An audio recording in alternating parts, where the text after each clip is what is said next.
Collection classes. System.collections. Well, we've talked about arrays and how they're not within System.collections. System.collections is a collection of interfaces and collection classes. And collection classes are going to implement methods from many different interfaces. We know about interfaces. Now we know a little bit more.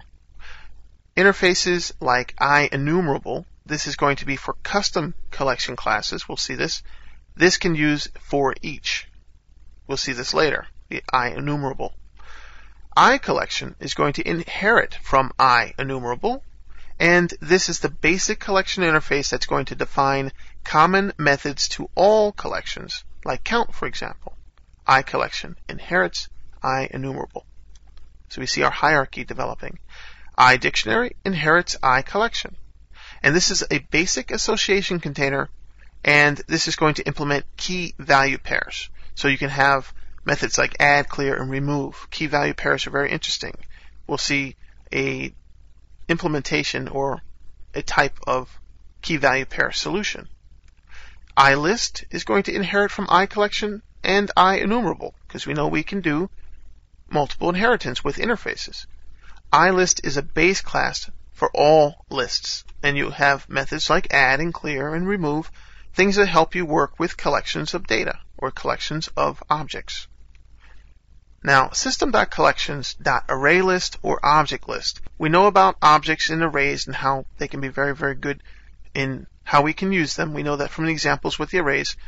These are dynamic arrays, these array lists and object lists. Dynamic arrays that implement the iList interface. System.collections.BitArray. This is a compact array of bits. As we go deeper into the collection classes, you can see that we're dealing with a lot of advanced functionality that you don't have to write yourself. That's already written for you. If you need a compact array of bits, well, use BitArray. Hash table. Hash table is a fast hash table that's going to implement the iDictionary interface. Key value pairs. We're going to see an example of this. System.collections sorted list. This is going to use a key instead of a hash. A hash is like a key, and it's going to implement the iDictionary interface. And then we have stacks and queues. System.collections.stack, System.collections.queue. A stack is a last in, first out collection of objects, and a queue is a first in, first out collection of objects. There are more ways that we can work with collections of data or objects within .NET.